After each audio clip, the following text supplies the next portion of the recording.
Hey there, Argo Nation. It's Coach Kaleb Nobles. I'm Will Kennedy. We're back with you for another edition of the UWF Football Show. Homecoming, 40-10 win.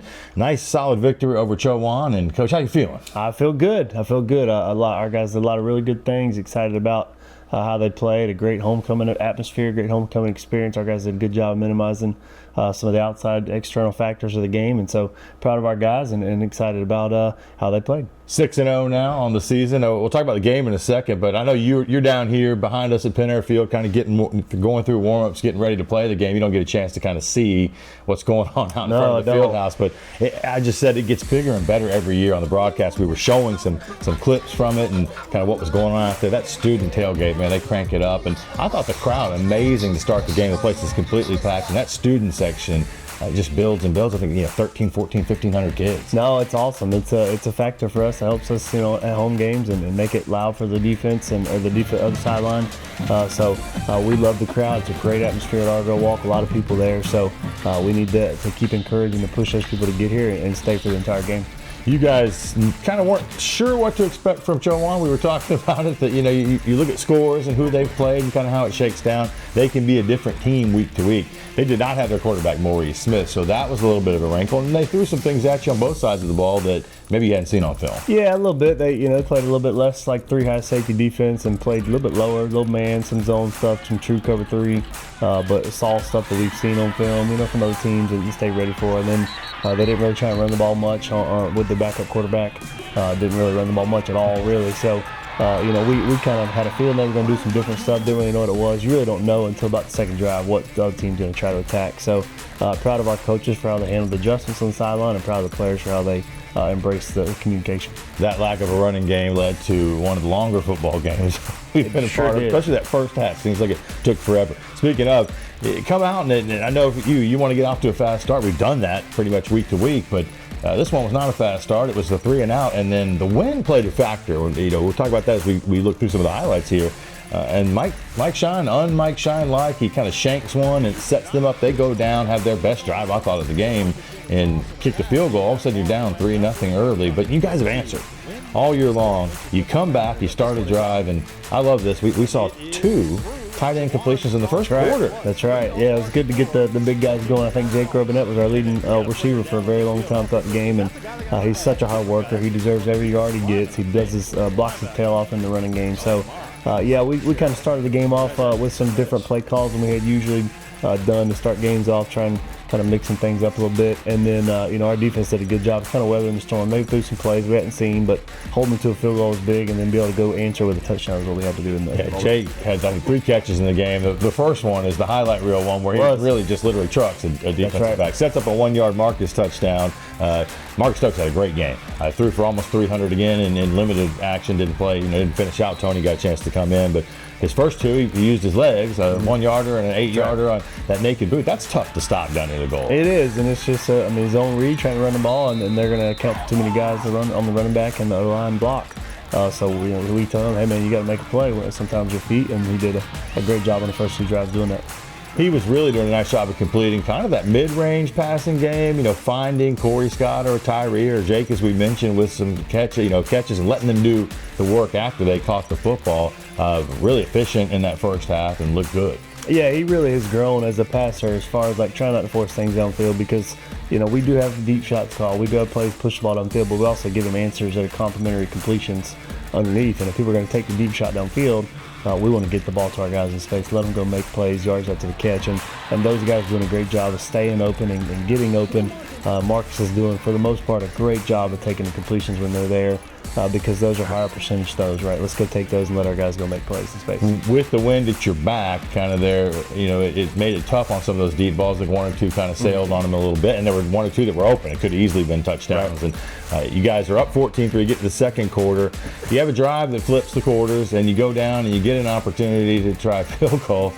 They made plenty of leg from Brogan Wilbur, just caught that upright. The doink, the old NFL style doink that you can hear on the loudspeaker. So hit it, and it was a great kick. Plenty of leg, like you said, just 5 inches to the right, a little bit too far. So we got all the faith in the world in him to go make kicks, and we know he's gonna shake out of that funk that he's in on that field goal, that specific one. You get a touchdown before half, missed an extra point there. It's tough for where I'm sitting to see it. Right. Look maybe wide left a little bit. Yeah, just barely. A little bit of a high snap and out front, so just got to clean that operation time up. So 20-3 going to the locker room after you get that third touchdown. I mean, you probably feel like there's more points on the board. Definitely were. A lot of things we can deliver on a little bit better than what we showed, and we challenge the guys at halftime. Let's go finish this game. Let's go play our brand of football. Come out in that second half, the defense kind of takes over there early. They get the football. You get it. You shut them down, get it back, and 20 points in each half, pretty balanced. You start getting it going, and it's running game and passing game. We ended up with 200 plus yards rushing, 300 yards passing, 550 yards ish of total offense. That's a nice night. No, it is, and I challenge our guys. And this is the first time since I've been here that I have taken the ball on the coin toss. We won the coin toss, and I wanted to try and go score first drive. So we put our defense at a disadvantage in the second half because they get the ball, and I told them, hey, I put you in this hole. Let's go get out of it. Let's go dig it and give ourselves a chance to get a stop and then go score. And that's exactly what we did. So proud of our guys. Got to stop. Then we get a turnover the next drive and go score both points off of those. So it's complimentary football from our guys. TJ Lane had a really nice night. I mean, he didn't get a ton of carries, like 11. He ends up with 91 yards. But I thought, Jay Sharp picks it up kind of later in the game. Right.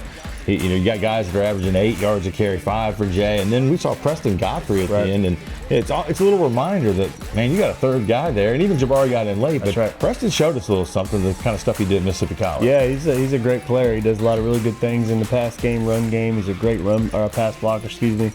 He's a great player, and he's somebody that we know is going to be a good player, not just this year, but the years moving forward. So excited to see him get some carries, and really love those guys, that trio of backs that we have to be able to go make some yards for us in the run game. Tyree Holloway had a touchdown against his former school mixed in there. We saw Mackay out there again for second straight week. Really found Javon Swinton a couple times for touchdowns. I mean, Marcus spread the ball around. I lost count. It was double digits. I think it was 12 wide receivers. 12 wide. It was either 11 or 12. Guys had caught a pass yesterday. That is amazing because I thought last week no doubt it's a lot. Avery Giddens got one in there. I mean, I think we ended up with 4 completions. That's right. Is that kind of the philosophy? Donnie Baker, we've talked with Donnie. Even Coach Kyle Shoemaker was doing the game with me. He said, I see some shades of North Greenville. Some of the plays I used to have to scheme against. That's right. Yeah, just some good stuff that Donnie does, and he does a great job of really not trying to force the ball to a certain guy. Let's just teach the quarterback to take what's there. Right? Don't focus on one person. We know we got good wide receivers, really from 1 through 12, right wide receivers. So our guys doing a great job of really getting the ball, making plays, and it doesn't matter who they are. And they're very unselfish. They don't care. They celebrate.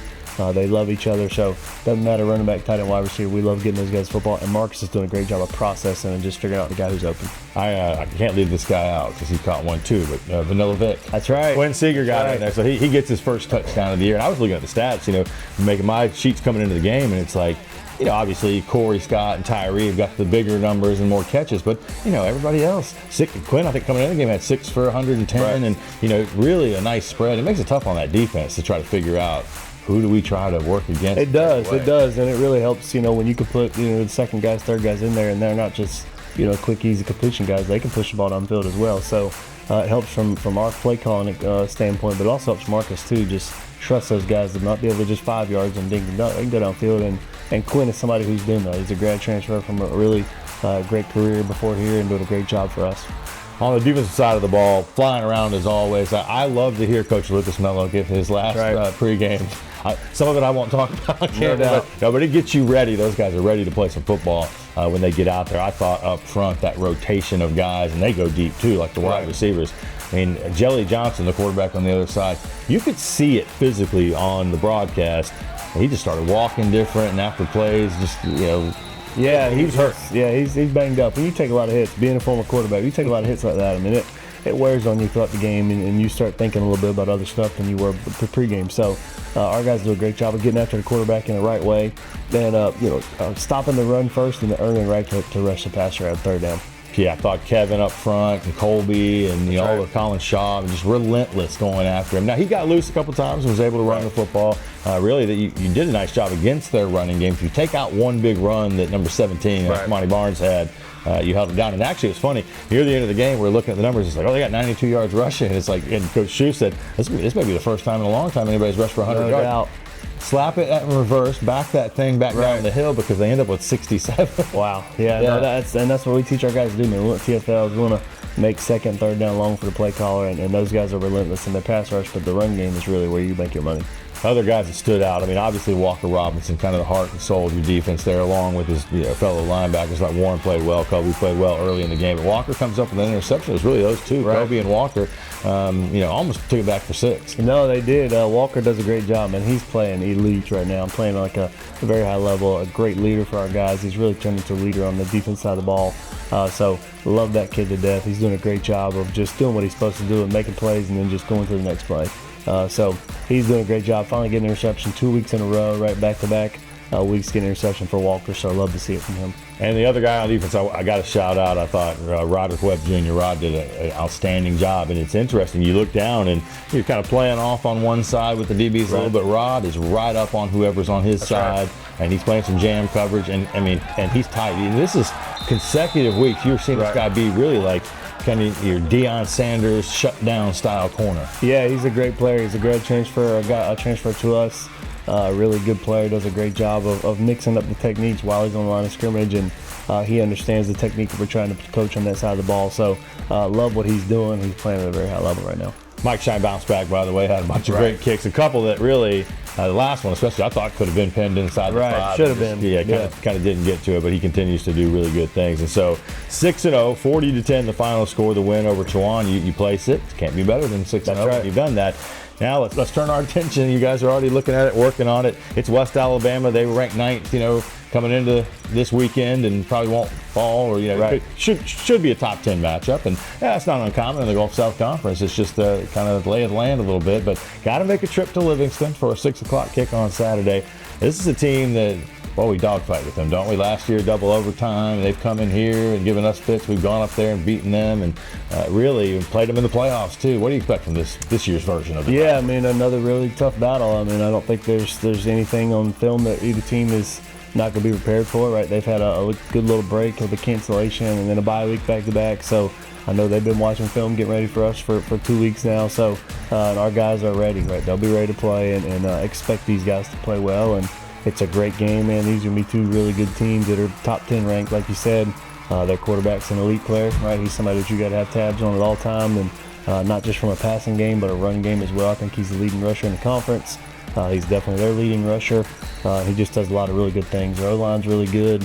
Running backs are playing at a high level, and then they got great players on the defense side of the ball, as they always do. So excited about the opportunity to play these guys, and looking forward to go on the road and play at their house. Yeah, Spencer Arsenault is the quarterback. We've seen him for a couple of years now, and dual threat type of guy. Really does look for opportunities to touch the football. They usually always have physical running backs, physical running game, and then defensively with West Al, tradition for them is up front, especially they're going to be very big and physical, and they kind of get after you. And we've had players from West Al come for us, vice versa, that type of thing, and the way college football works now. But this really is. But they've had a change, right? So it's not Brett Gilliland as the head coach anymore. He's now the AD. They've brought in some guys that have connections to the University of Alabama. Right, they have. They've brought in some guys with Coach Cochran's staff that he coached there as a strength coach, and they're doing a good job. Their defense coordinator's back. He's been there for a very long time, and does a great job on a lot of really different schemes and things. But they do try and keep it almost as simple as you can for their guys and just let them play. And they're going to hang their hat on their D-line, right, and try and stop the run, which if you want to be great, that's what you got to do. And so we look forward to a good matchup on all 3 phases of the game with them, and expect a good game Saturday night.